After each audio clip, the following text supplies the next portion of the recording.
ऑफिसच्या आठवड्याच्या 2 दिवसाच्या सुट्ट्या संपल्या आणि आदल्या दिवशी झोपायला खूप उशीर झाला आणि मग उठायला लेट झाला. मग मी म्हटलं डब्याला काय, पण प्रिपरेशन आधीच केलेली असली ना, पूर्वतयारी, मग काही प्रश्नच नसतो. माझा पण होता इडली आणि चटणीचा बेत. माझ्या लेकाला चटणी बिलकुल आवडत नाही, त्याला त्याच्याबरोबर नाण्यांची भाजी लागते, म्हणजे काहीतरी कडधान्य. मी तिथं नाश्ता आणून ठेवला. बघतोय तर हा राव नटून ठटून मस्तपैकी झोपला होता.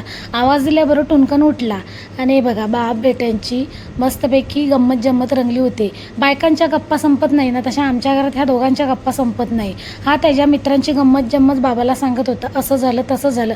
सध्या फुटबॉलचा खूप त्या लोकांना वेळ लागला आहे, रोज जातात पार्कमध्ये खेळायला.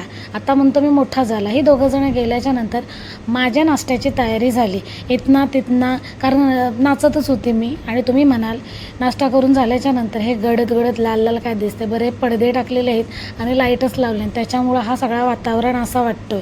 कारण गरमी चालू असल्यामुळे जरा जाड पडदेच टाकलेले बरे असत नाही, तर मग ऊन आतमध्ये येतो. थंडीत पातळ पडदे चालून जातात.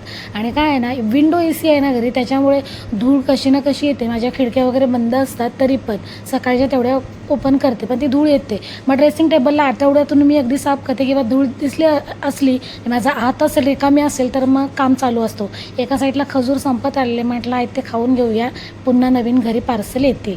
आणि मग क्लिनिंग आजच्या आटपली. तर हो, चॅनलला नवीन असेल तर नक्की सबस्क्राईब करा. चला उद्या